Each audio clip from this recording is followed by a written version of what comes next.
Vai. Então vamos lá, né? Por que a gente resolveu falar mesmo de Gobekli? Por causa do vídeo do... Gente, assim, para mim, Gobekli Tepe é quase uma lenda, É, é um meme interno. Teve é o uma meme. época que eu assistia muito uma TV, uma rádio, na verdade, era um programa de rádio que toca na internet, e o apresentador se chama Jimmy Church. E desde que ele escutou falar em Gobekli Tepe, ele fazia todos os convidados falarem Gobekli Tepe. Então é quase um meme, né? Porque era o que eu sabia de Gobekli Tepe, era isso. Não, na verdade, eu sabia que era um sítio arqueológico que quebrava a linha histórica, né? Muito além da civilização mais conhecida, muito aquém, na verdade, né? Muito anterior. Mas eu nunca tinha parado para pesquisar nada sobre Gobekli Tepe. E aí a gente está nessa, vamos pegar uns assuntos legais para falar.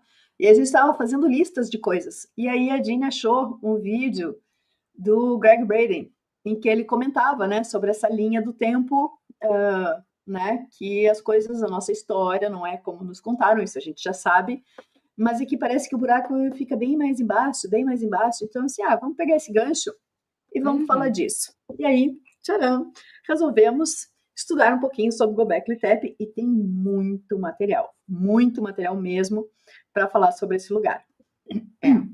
E a gente vai trazer, como sempre, né, não só toda a parte histórica, para quem não conhece, né, a gente vai dar uma introdução aqui, porque o material é muito vasto, claro que não dá em uma live só.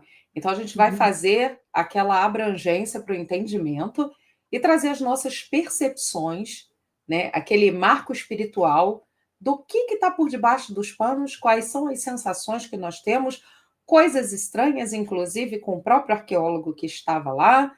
Então, nós vamos levantar aqui uma poeirinha na estrada da arqueologia, né? E Mas e para variar, né? Para variar, a gente vai pegar o fiozinho, né? Olhar o coelho dizendo tá na hora, e vai se enfiar no buraco atrás dele. Então vamos lá. Fazer o quê? A gente quase nem gosta. bora que é nozes. Então, vai colocando aí no chat o que vocês sabem, ou se não sabem Uhum. nada sobre Gobekli Tepe, e o que vocês gostariam que a gente abordasse também, tá? Vão colocando enquanto a gente começa a trazer para vocês um pouquinho, né, dessa história, Uhum. então, do Gobekli Tepe, né? E por que essa é uma linha do tempo proibida?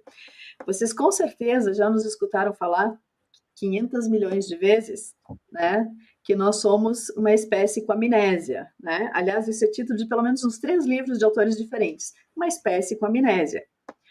Não é por acaso, né? A Uhum. gente é muito mais fácil de controlar quando a gente não sabe além da nossa própria história familiar, né? Quando o nosso passado ele pode ser reescrito a bel prazer de quem conta, né? De quem controla, quem tem o poder, quem tem o domínio da situação, né?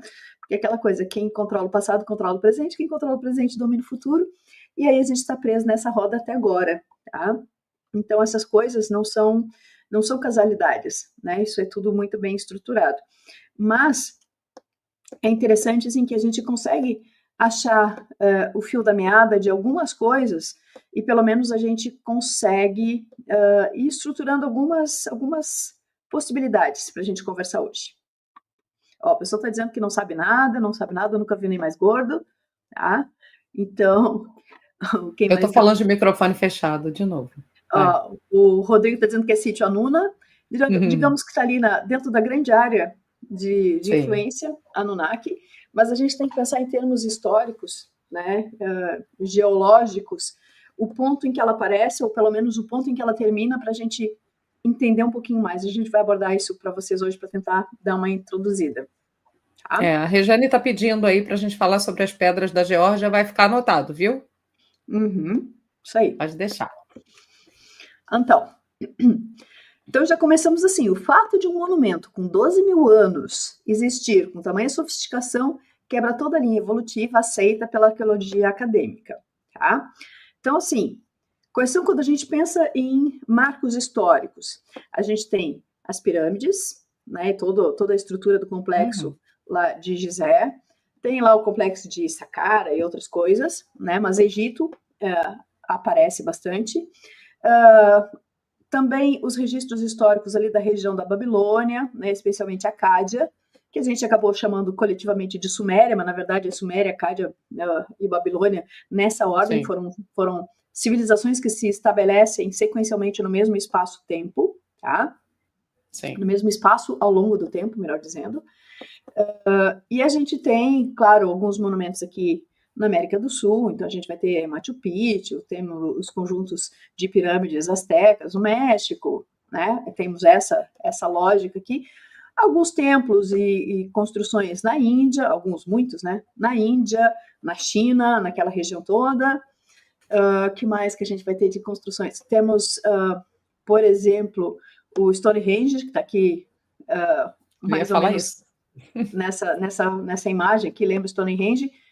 Em comum, todos eles têm que o limite histórico do surgimento desses monumentos, o mais antigo é Stonehenge com 6.000 anos. O mais antigo deles. Tá? Todos os outros, eles têm essa barreira dos 5.000, 5.500, 6.000 anos.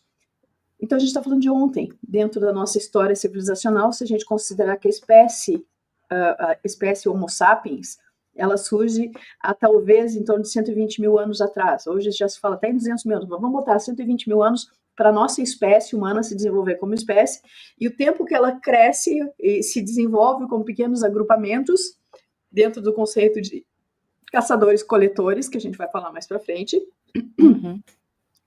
sem constituir o que a gente conhece como civilização, né? Ou seja, com uma base cultural, com produção de alimentos, com excedente de alimentos, criando uma estrutura hierárquica social, criando linguagem, tanto que a linguagem vai aparecer na Suméria, por isso que a gente diz que o início da história começa na Suméria, porque quando a gente começa a ter registros escritos, né? E hoje a gente tem muitas lacunas. Por exemplo, quando o Stonehenge foi criado, em tese, o Homo sapiens não tinha chegado lá. Ele não tinha chegado. Pela teoria da migração, da migração dos povos, não tinha chegado ninguém lá na Bretanha. Mas o fato é que teve alguém que construiu Stonehenge naquela época. Né?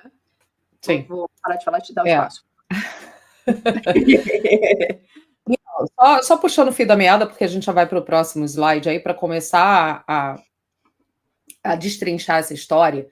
Quando nós falamos de caçadores e coletores, vou puxar esse gancho da Anne, nós enxergamos uma história encoberta, completamente encoberta.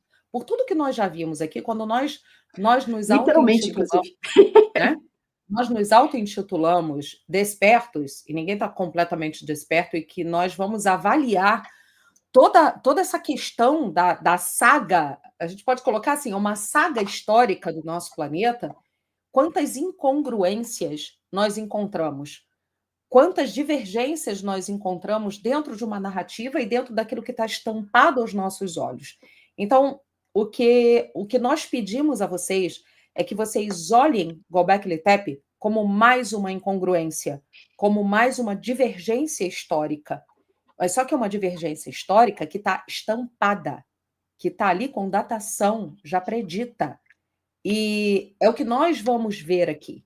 E é onde a gente vai colocar aquele ponto de interrogação de uma narrativa que quer se sustentar através de tantas falácias, a gente pode colocar dessa forma, e não posso deixar de comentar aqui o que aconteceu com as pirâmides há pouco, e nós trouxemos uma live aqui falando das descobertas dos italianos, daquele grupo que está ainda estudando a fundo, né, com aparelhos, com tecnologia avançadíssima, todo o subsolo das pirâmides, e o que eles estão encontrando? Uma resistência absurda do meio acadêmico, e sabe-se lá mais o quê? Para se trazer uma história que foi escondida. E está escondida ali de baixo, e está escondida em datação. E quando a gente fala de medida de datação, nós temos aí a questão do Neolítico. Aí vamos voltar só na história um pouquinho, para vocês entenderem, tá? O período Neolítico, só para a gente se situar, ou a Idade da Pedra Polida, vocês lembram disso da escola? Né? Foi a última fase da pré-história, situado entre 10.000 e 4.000 a.C. E é essa datação que nós temos desse sítio arqueológico. Tá? Eu ia falar desse portal, desse sítio arqueológico. Então, é aí que a gente começa a história. Tá? Quer puxar, Uhum. tá aí, ó. O mistério desenterrado, sítio arqueológico neolítico localizado na Alta Mesopotâmia, né? Uhum. Então, a gente tem algumas divisões temporais quando a gente estuda antropologia, tá? Uh, as principais divisões, assim, desde do surgimento da espécie humana, né, da figura do homem sábio, como a gente estava falando, então a gente tem um grande período que é chamado coletivamente de paleolítico, a tal idade da pedra Uhum. lascada, depois idade da pedra polida, ou seja, a única tecnologia disponível era pedra, tá? Por isso que idade da pedra, paleolítico quer dizer isso. A transição para algo mais próximo do que a gente poderia chamar de uma civilização avançada seria o neolítico, que é a pedra nova, a nova idade da pedra, tá? Que é bem mais recente, em que aqui já existe algum tipo de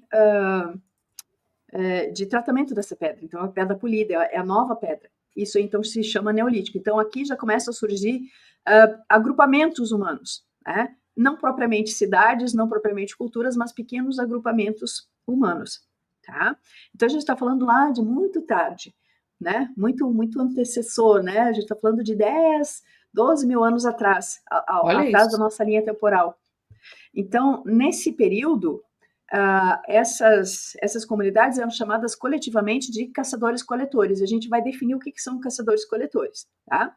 Então, toda vez que fala em caçador-coletor, a gente pensa naquelas tribos nômades, né, que depende daquilo que eles conseguem achar como caça ou coleta de alimentos. Vai tá Ou aí. seja, vai estar aí, eu botei mais detalhado, inclusive.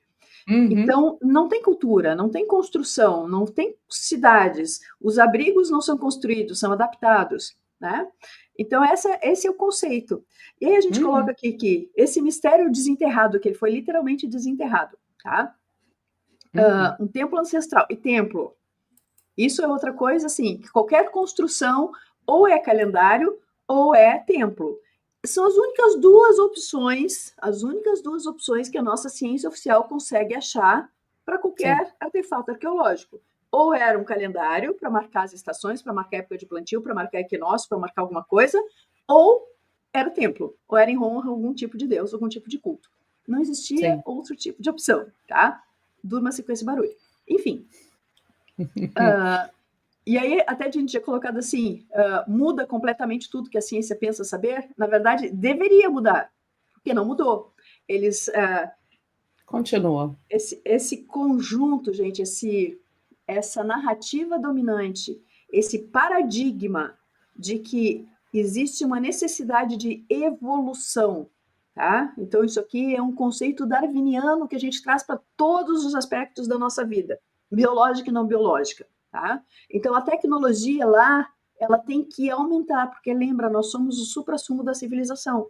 Em nenhuma época histórica a humanidade foi tão avançada tecnologicamente como nós. Nós somos o auge, o ápice dessa evolução.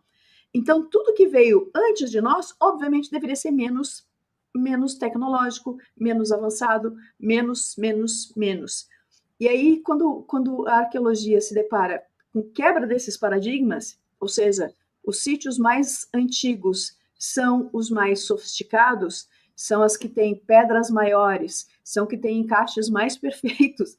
Eles não sabem o que fazer com essa informação, porque isso quebra esse conceito de evolução tecnológica, que é o que se espera, tá? Então, o que acontece? A gente está prepugnando aqui que nós somos descendentes de o que sobrou de uma civilização muito mais avançada e que foi dizimada por ou algum dos vários cataclismos que aconteceram, tá? Então, eles preferem mudar os conceitos, né, as definições que eles mesmos criaram, do que mudar o paradigma que se encaixa quando eles têm uma evidência arqueológica. E a gente vai comentar um pouco mais para frente, quando o arqueólogo-chefe, que é o responsável pela escavação, ele começa a ver que os sítios mais recentes são os mais simples, são os menores, são os piores de qualidade técnica, ele fica assim, a gente espera que com a gente a gente tem esperança que com o prosseguir das escavações a gente comece a achar os sítios mais simples, mais antigos, que justifiquem a nossa linha histórica, né? Então, assim, é lutar contra as evidências. Mas é assim que a coisa está funcionando há muito tempo, tá? Aqui eu coloquei esse slide agora, Dini, antes de passar para ti. Então, eu pedi para o chat GPT colocar aqui o que são caçadores-coletores, para definir, tá?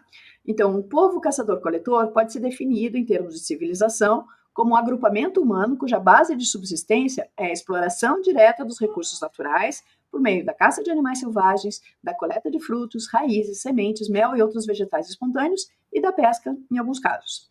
Esse tipo de organização social é considerada a forma mais antiga de subsistência humana, predominando por dezenas de milhares de anos antes da invenção da agricultura e da domesticação de animais.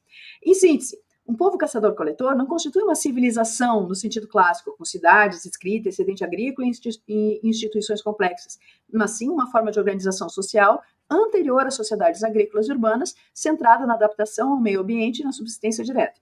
Por que a gente está trazendo isso? Porque uma das grandes críticas que se faz é como que um povo classificado como caçador-coletor poderia construir um sítio histórico cheio de megálitos de pedra, né? Como Göbekli Tepe. Como? Como que eles faziam? Então agora eles criam justificativas. Ah, não, porque estão pensando lá no povo que estava escondido em caverna, morando em cima das árvores. Não, não era assim, gente. Não. Eles não eram Noah, não. Eles já tinham uma tecnologia. Então, sim, os caçadores-coletores podem fazer isso, tudo que a gente sempre disse que eles não podiam, mas eles faziam. Tanto que Göbekli Tepe está lá para provar que eles faziam. Olha a quinta, olha a quinta. May I? Vai lá.